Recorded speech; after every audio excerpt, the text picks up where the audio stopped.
May now request Mr. Gubba Prashant, also the director of the Gubba Group, to come up to the stage.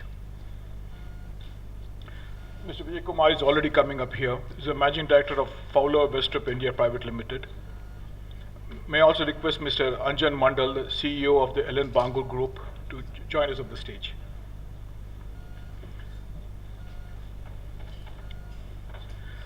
Over to you, Mr. Vishnu.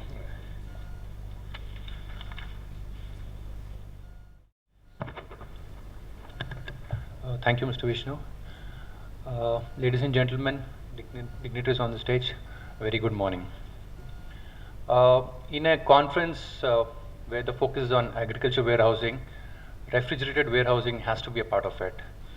And I'm privileged to represent the cold storage industry to talk about opportunities and challenges in cold storage industry.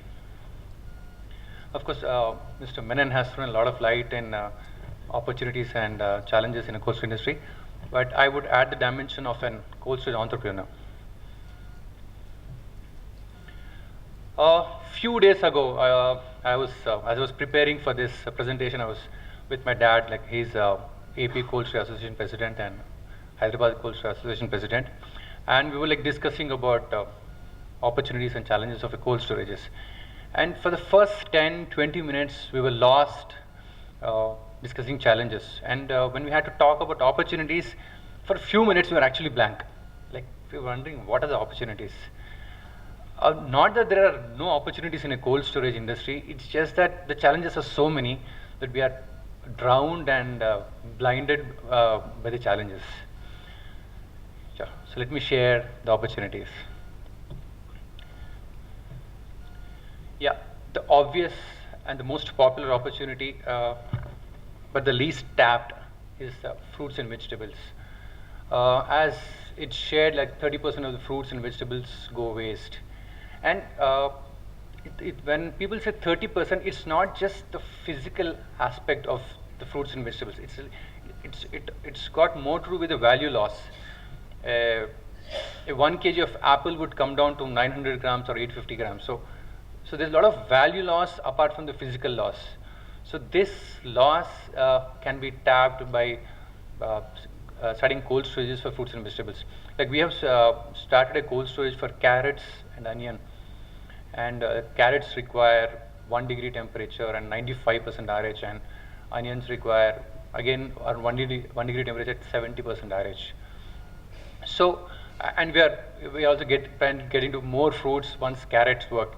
So these like fresh fruits and vegetables, there's a huge potential to start a cold storage because there is huge fluctuations of FNVs on and off the season.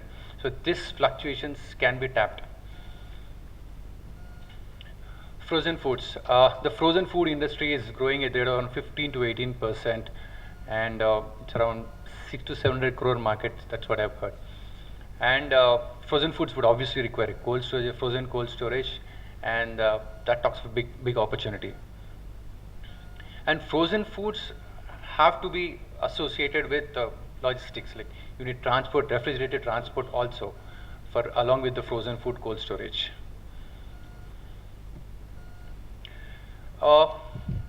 See, there are, as Mr. Menon was sharing, there are 5,500 cold storages in India, probably 6,000.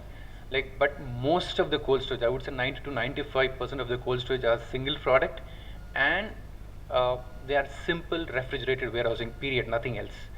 So to take it forward, what would add value to a cold storage is cold storage plus something else would add value to their cold storage. There are companies who would require cold storage and also an ambient warehouse. So a cold storage plus an ambient warehouse would add value to the cold storage, to the cold storage entrepreneur who is selling his cold storage. Or cold storage plus transport, like you give end-to-end solutions. You tell your customer, you transport from him, get it, put it in storage and give it back to him. So this would add value to his cold storage. Snowman is doing this cold storage and C&F agency. See, they produce a lot of these companies, and they would distribute it to this dealers. So they work as a cold storage player and also as a C&F agent. And they do a lot of logistics also. Snowman is an ideal example for cold storage plus transport plus C&F. And of course, the age-old cold storage plus trading. In 1987, my father started this cold storage. Like we are basically tamarind merchants. So the idea was not just to store produce of other dealers or other farmers, but the idea was to trade, to store and trade the produce. So this is the most the popular one. And this combination is, and this is not the only combination. There could be like cold store plus trading plus C&F. There could be multiple combinations of this. This is a very new business model which is coming up, especially for the pharma companies. You know, cold storage is an expert job, so not many companies would like to interfere or manage a cold storage. So some companies are inviting cold storage experts to set up a cold storage in their company and manage it. So that's a third-party cold storage. There's a new business model which is coming up. With the retail industry coming up, one huge opportunity is setting up dedicated cold storages for big customers. So this is one of our cold storage which we have constructed dedicatedly for a multinational company. So this cold storage has been tailored according to specification of that customer. So if that expertise is there to tailor the specifications, then this is one opportunity. This was talked about by Mr. Menon, the multiple product cold storages. And why is a multiple product cold storage an opportunity is because if I have a cold storage for one single product, if there's one season, if the produce is not good, if there's a flood in that area and the produce is not good, then I'm underutilized for the rest of for that full year. So a multiple product cold storage would bring balance to the cold storage. Either A product or a B product would bring balance and reduce the risk level to the cold storage. And a world-class cold storage with the shortage of labor, with multinationals coming in, with FDI coming in. Setting up a world-class cold storage is the next big thing which is going to happen. Just show you a video of one of our cold storage, typical.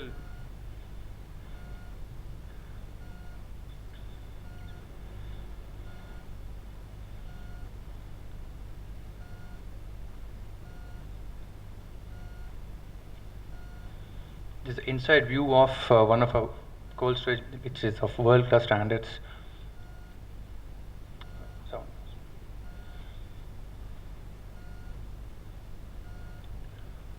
So there's a growing demand for such world-class facilities.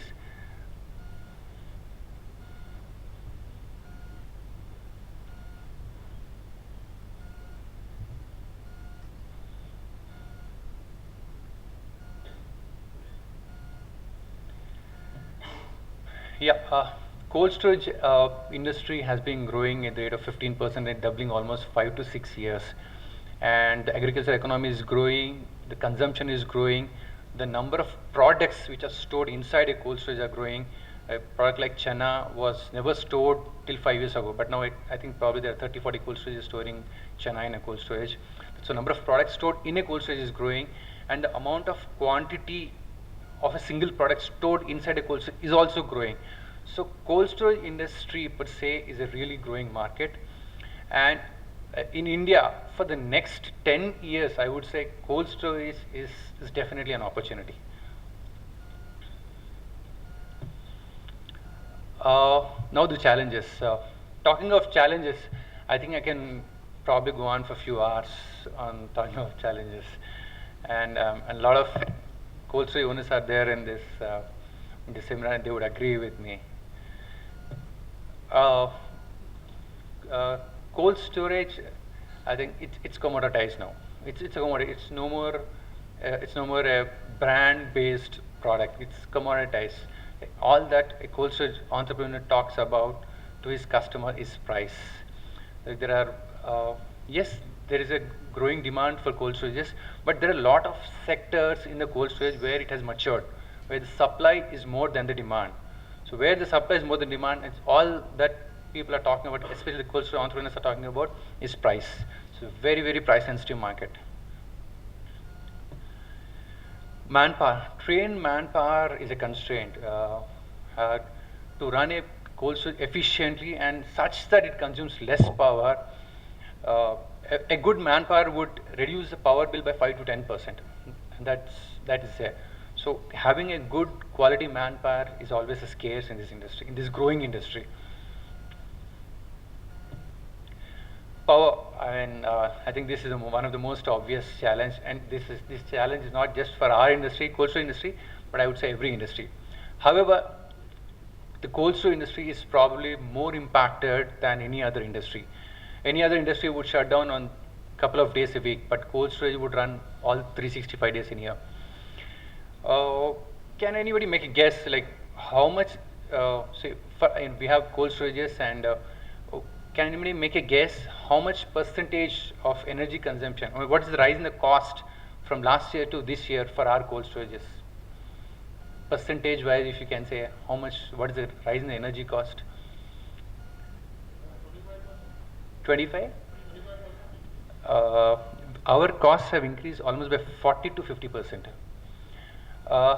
The unit rate has increased by 30% and the power cuts have increased. So we are running the cold storage more on diesel.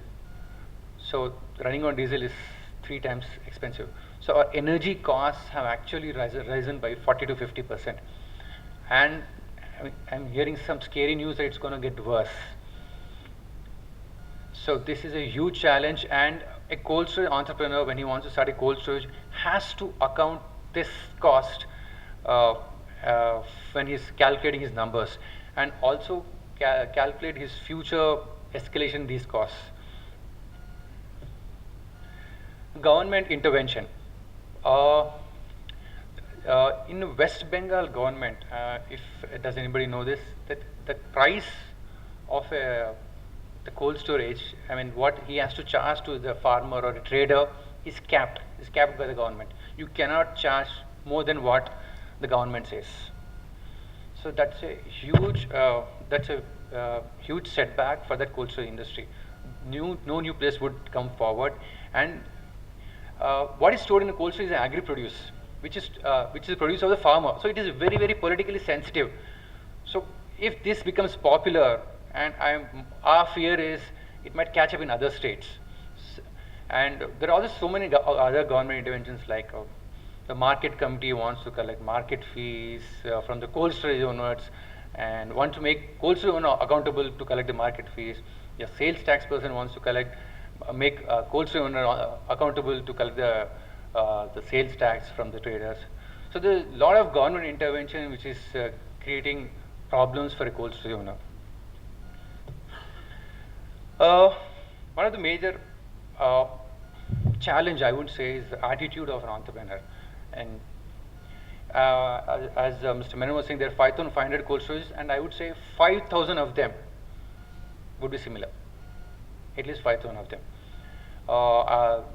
Especially the Aloo ones, like most of them are ditto. So what an Indian entrepreneur does is he would look at what other is doing and copy and paste it. There's no innovation, there's no value addition, there's no purpose behind what he's doing. So nothing wrong with copying, but what happens is you end up copying the wrong things. You lose an opportunity of improving on the product. I'll show you a typical example. This is a bunker coil. I think there are at least 1,000 to 1,500 cold storage would have these bunker coils. They are more expensive, they consume more power, they consume more space. But still, at least 1,000 to 1,500 cold storages have these bunker coils. Now the government has actually said they would not give subsidy if you put them. So now the entrepreneurs are shifting to much better evaporative coils and all. So this attitude of cut, copy, paste is a major deterrent. Yeah, last year when we were setting up this cold storage for carrots and onion, I had spent at least few hundred hours researching on how to store carrots or how to store onion. There is no perfect source wherein I can gather and information in 24 hours and I can actually start a cold storage for fruits. So there are so many dynamics. If I have to for cold storage, for carrots, if I say you can Google it and find out, like, you need 1 degree temperature, 95% RH, but it's not as simple. There are local varieties of carrot. You have carrots from Indore, you have carrots from Bangalore. There's so many varieties. Like, every product behaves in different way. So huge information is required for an entrepreneur to store products which are not already stored. To get to store new products, a lot of research, a lot of information is which required, which is actually readily not available. The cost of preservation. Yes, it is easy to say that put fruits and vegetables in cold storage and you'll reduce loss. But it's not as simple. The numbers would not work out. So the onion, if I have to store onion in my cold storage, the cost would be 5 per kg. If I buy it 5 rupees, and my cost would be another 5 rupees. So only if the price of onion rises above 10 rupees would I make money, or the trader would make money. So the cost is huge, especially with the power cost increasing, with the labor cost increasing. So the cost of preservation has only become high.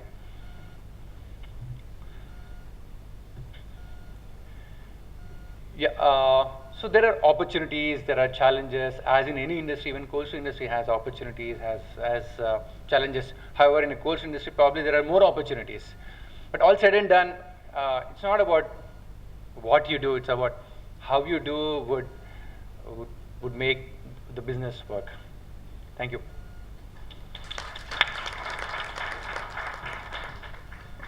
Thank you very